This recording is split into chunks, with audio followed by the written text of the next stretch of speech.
Hello, I'm the Nostalgia Critic. I remember it so you don't have to. Hey kids, it's Saturday night! Hooray! School is out! Hooray! The night is young! Hooray! All your friends are free! Hooray! And you can't drive!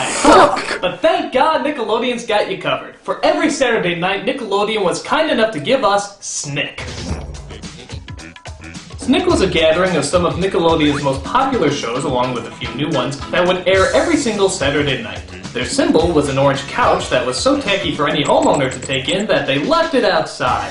Now, I've already talked about some of these shows like Ren and Stimpy, Rugrats, and Clarissa Explains It All, but there were a lot of other shows that were thrown into the mix too. Shows that once again helped Nickelodeon get its identity. So let's start with one of Nickelodeon's biggest Let's start with this. Roundhouse. Roundhouse was a sketch show that was kind of like that improv group you've seen that isn't really funny but God knows they're trying. It was pretty much kids who performed in front of a live audience with no real sets, very few props, and practically no costumes. We were supposed to imagine all those. Like imagine that I have a remote control. Now imagine that I'm changing the channel. Oh wait, I don't. That's why we have concrete matter. Use it! They would perform sketches, musical numbers, and all sorts of other crap while trying to somehow convey a message. Hi, I'm Mac McMurray. Try saying that 3 times real fast. Mac McMurray, Mac McMurray, Mac McMurray. You see, I can't even say it, and it's my own dang name. Remember those lame self-esteem groups that would come to your school, do some sketches, and actually make you want to return to your class? Just imagine that in prime time. In fact, some of these sketches actually seem a little risque for a kid's show. Like, they actually use the word hell a few times. Hell! Bad out of hell! Hell! And how about this bit about looking at a girl's breasts? Really? You're gonna talk about girls' breasts? Why can't I get a guy to look me in the eye? I've got brains. I've got charm. I've got huge problems. Don't despair because they stare at your pear. Try to crush your eyes broad from placement. Hey, Four Eyes, what do you say we go get a milkshake and just talk? That's right. If only women had breasts on their eyes, then we would pay attention to them. This show would go by so fast that it was actually kind of hard to tell if what you just watched was funny or not. Like, watch this sketch about a game show on bullying. I'll take kidney punches for the heck of it. Oh! Indian burns because I can. Ah! And purple nurples. Oh, Dick! Looks like you need to think of something fast. In that case, I'll try running like a bat out of hell for 1,000, Bill.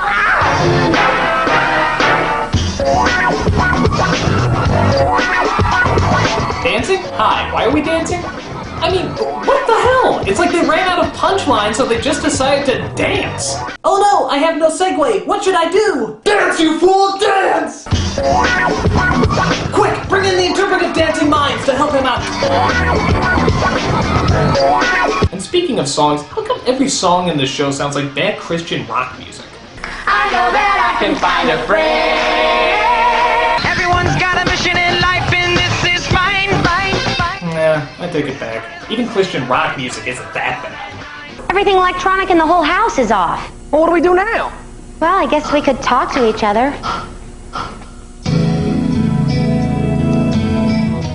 This isn't talking, this is singing.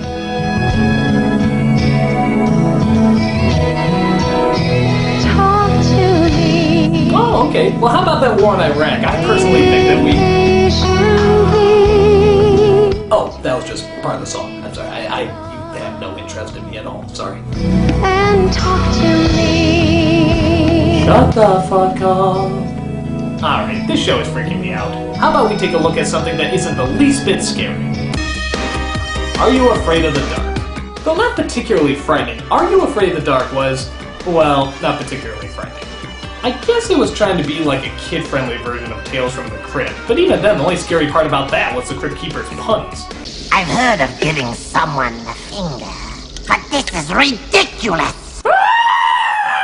It was about a group of kids that would meet every night to tell quote-unquote scary stories, and every single one would have different characters and a different setup. Though somehow they always managed to have the same storylines. Have you ever noticed that? There's always one kid who's kind and innocent, and another kid who's always a pain in the ass. The pain in the ass always gets his or her comeuppance from something supernatural, while the good kid always saves the day as they both learn a valuable lesson that ultimately results in a happy ending. Now, while I have to admit being taught a lesson from a TV show can be very scary at that age, this show wasn't the least bit frightening! One of the biggest problems is the actors on the show. Sometimes you would get a good child actor, but for the most part, they were very rare among the mix. My favorite is this one kid from The Tale of the Phantom Cab. Like, watch this kid's stellar change of emotion. Ew, cool. I'm playing two emotions at once! A shame I can't get either of them right. Ew, cool. Or how about this scene where he tries to figure out a riddle this old wizard gave him? But you can't see air. Or can you? Wait a second, there's a trick here. You can't put something in the barrel to make it lighter. You have to take something out. If you take something out of the barrel itself, it'll be lighter. That's pretty bad. Actually, his acting sounds a little familiar. It's weightless, you can see it, and if you put it in a barrel, it'll make the barrel lighter. This is tense! R2, get us off this autopilot. It's gonna get us both killed. It's like they have the same acting coach. However, the most annoying part is just the kids who are telling the story who call themselves the Midnight Society. I think these kids take this stuff way too seriously. We're called the Midnight Society. We're right next to the Dungeons and Dragons role-playing game. Separately, we're very different. We like different things. We go to different schools, and we have different friends. Some of us like the same gender. But not me. But one thing draws us together. Smoking weed around the fireplace. The dark.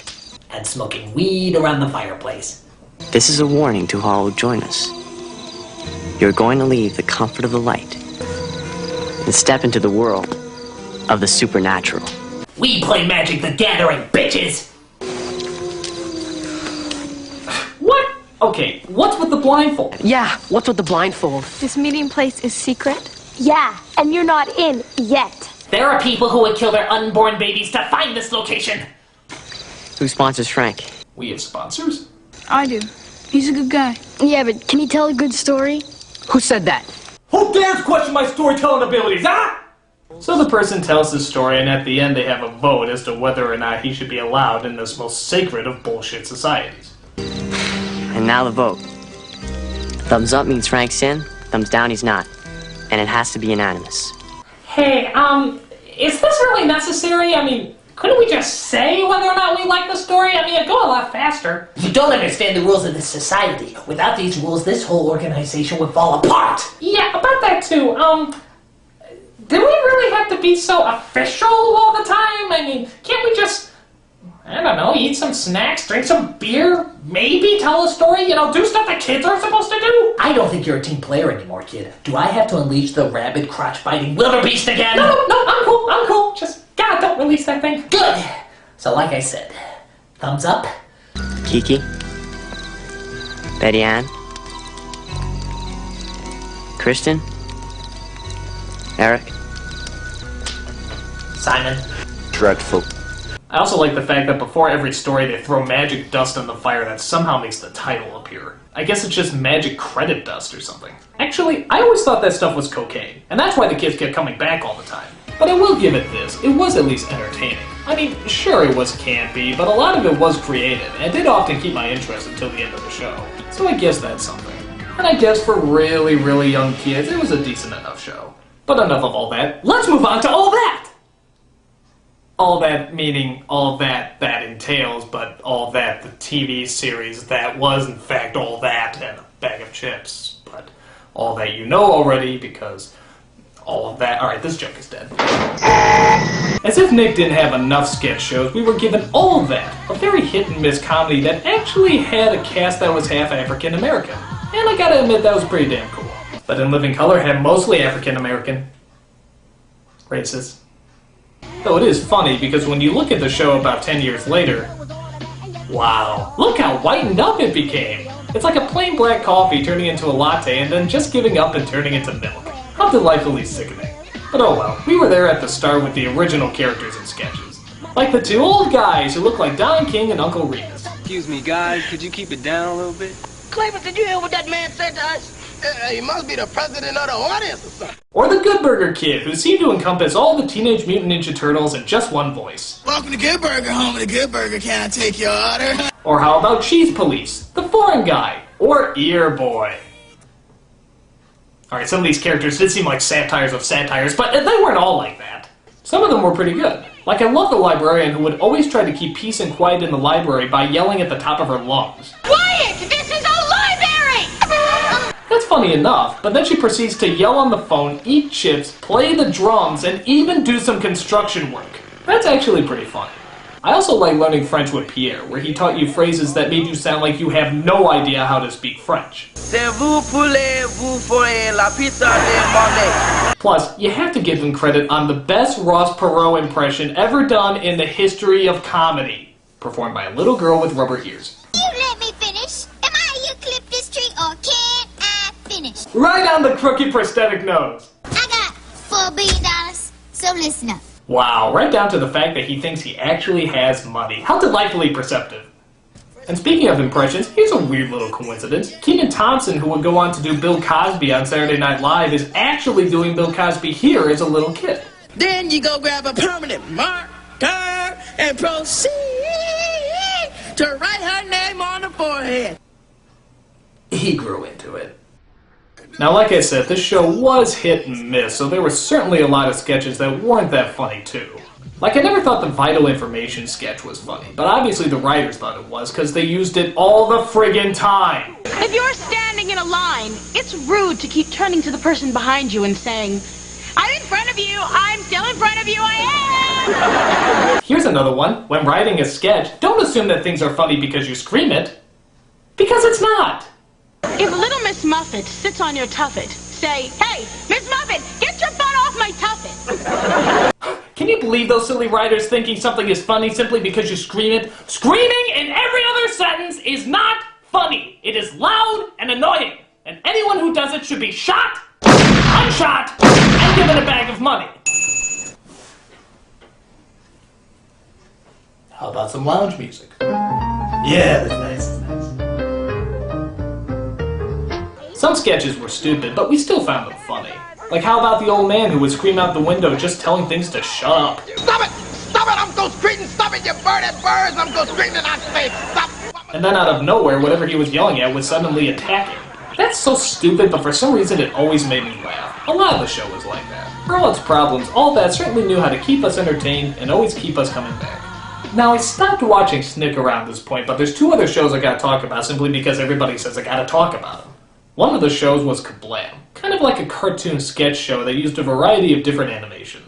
Now the problem is I couldn't really find any full episodes. All I could find is a series of sketches called Action League, which kind of looks like my G.I. Joes beating up some Barbies, and another series of sketches called Prometheus and Bob, which is about an alien who's trying to teach a caveman how to evolve, but the caveman never catches on. Both of these sketches are funny, I guess, but like I said, I couldn't find anything else, so that's about all I can really talk about. The other show is called Kenan and Kel, based off of the two most popular actors off of All That. From what I can tell, it's about... Holy shit, is that Coolio? How the fuck did I get Coolio? I mean, seriously, this is the guy who said Gangsta's Paradise was too serious to be parodied, and then he's doing the opening of a kid's show? How the hell does that work?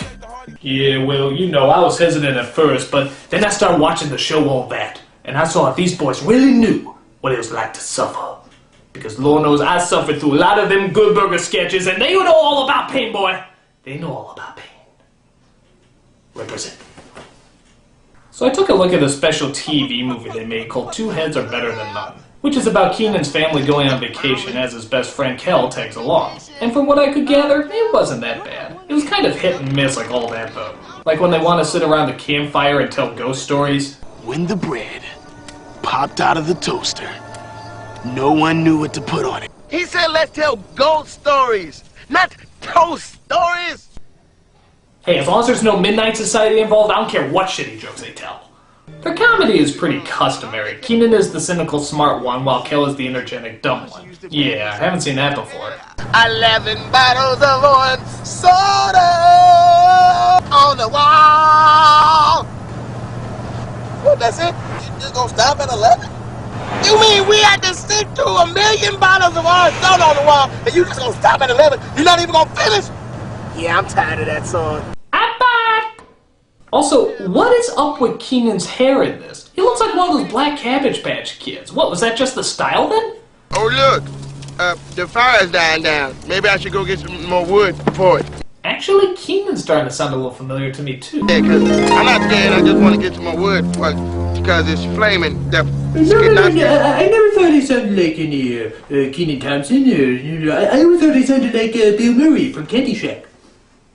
Which is the greatest movie I've ever seen in my life!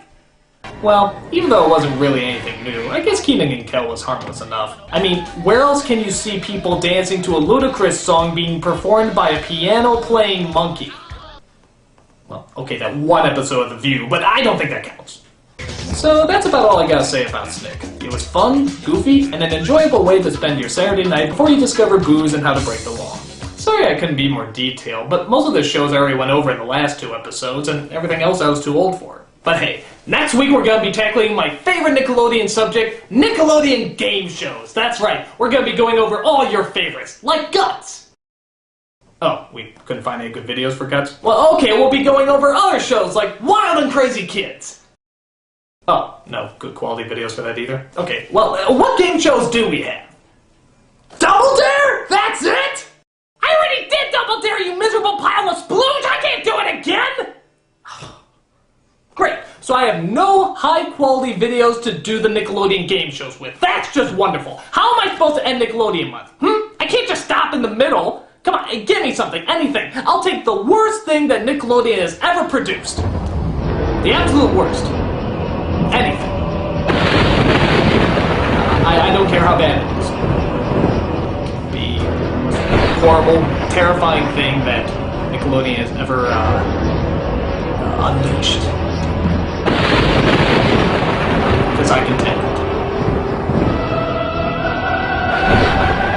So, tell me, Nick, what exactly did you have in mind for me to look over?